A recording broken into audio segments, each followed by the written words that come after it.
दिल्ली, हरियाणा, पंजाब और गुजरात में कांग्रेस और आम आदमी पार्टी के बीच सीटों का बंटवारा कैसे होगा? बिहार में 10 सीटों पर दावा ठोक रही कांग्रेस का 4 से 5 सीटों पर गुजारा कैसे होगा?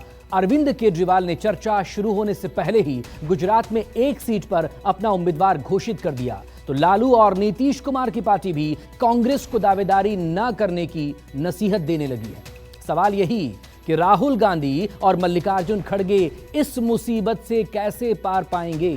सीट बंटवारा यानी इंडिया गठबंधन का यक्ष प्रश्न कैसे सुलझेगा?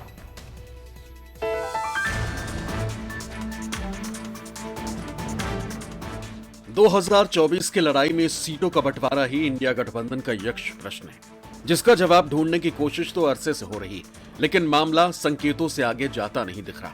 दिल्ली की 7 सीटों पर नजरें गड़ाए आम आदमी पार्टी गुजरात और हरियाणा में भी अपने लिए सीटें चाहती है, जबकि इसके उलट कांग्रेस न सिर्फ दिल्ली में सम्मानजनक सीट चाहती है, बल्कि ये भी चाहती है कि गुजरात और हरियाणा में सिर्फ कांग्रेस ही उम्मीदवार खड़ा करे।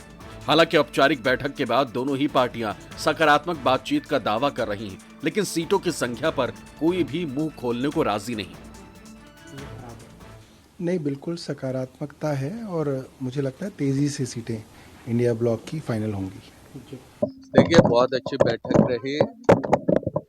आम आदमी पार्टी की तरफ से वरिष्ठ साथियों को दिल्ली के मुख्यमंत्री केजरीवाल जी ने यहाँ पर चर्चा के लिए भेजा और नेशनल अलायंस कमेटी जो कांग्रेस अध्यक्ष खड़गे जी ने बनाई, उसके साथ हम पिछले करीब 2-2.5 घंटे से विभिन्न विषयों पर यहाँ पर चर्चा की, जिसमें किन किन सीटों पर कैसे कैसे आने वाले लोकसभा चुनाव में लड़ा जाएगा, उस पर विस्तार से चर्चा हुई।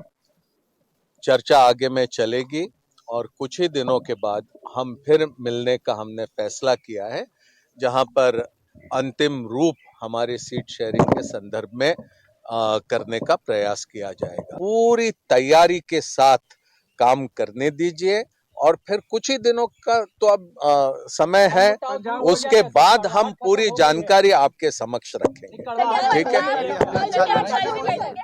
बेहतरीन ढंग से हम मिलकर चुनाव लड़ने का फैसला ये पहले ही हो चुका है। सारी जितने भी इम्पोर्टेंट स्टेट्स है जहां पे हमारे इलेक्टेड रिप्रेजेंटेटिव्स है और जहां पे ऑर्गेनाइजेशनल स्ट्रेंथ है, उन सारी स्टेट्स को इम्पोर्टेंट क्रिटिकल स्टेट्स को लेकर बैठेंगे और सभी पे चर्चा होगी। सारे पार्टनर सीरियस है और द ओनली थिंग इज कि जितनी जल्दी हो जाए उतना अच्छा रहेगा। बाकी सही दिशा में जा रहा है, मुझे लग रहा है। आम आदमी पार्टी के जहां जहां पर भी ऑर्गेनाइजेशनल स्ट्रांग ऑर्गेनाइजेशनल और इलेक्टेड रिप्रेजेंटेटिव है, उन सभी इंपॉर्टेंट और क्रिटिकल स्टेट्स को लेकर बैठेंगे।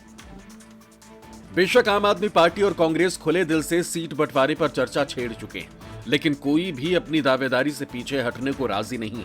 रविवार को दिल्ली के मुख्यमंत्री और आम आदमी पार्टी के संयोजक अरविंद केजरीवाल ने जेल में बंद आदिवासी नेता चेतर वसावा को गुजरात के भरूच से आम आदमी पार्टी का लोकसभा उम्मीदवार घोषित किया और अगले दिन जेल में बंद वसावा दंपत्ति से मुलाकात भी कर ली। सवाल है कि क्या वसावा को उम्मीदवार घोषित करने से पहले केजरीवाल ने कांग्रेस की रजामंदी ली थी? इन्हीं सवालों के साथ बीजेपी इंडिया गठबंधन के पेंच गिनाने लगी। को गुजरात की बीजेपी सरकार ने एक बिल्कुल फर्जी और झूठे केस में गिरफ्तार कर लिया है।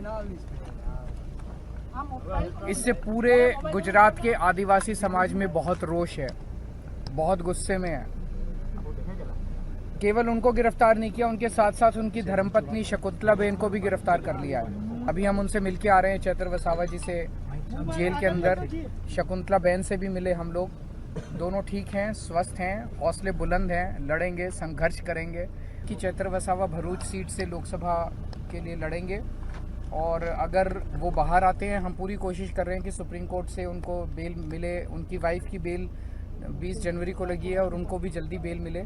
अगर नहीं भी आते तो पार्टी लड़ेगी उनके नाम पे। जिस प्रकार का कंफ्यूजन दिखाई देता है इंडी गठबंधन में, आज ये लोग मिलकर सीट शेयरिंग की बात कर रहे हैं। कांग्रेस बोल रही है कि हम लोग जो है किसी एक स्टेट का नहीं, सभी स्टेटों की बात करेंगे। कोई बोल रहा है कि एक ही स्टेट की बात होगी। तो इस प्रकार का जो कंफ्यूजन है वो इसलिए है क्योंकि ये फोटो आप में तो हाथ से हाथ मिलाते हैं, परंतु दिल से दिल नहीं मिल पाते।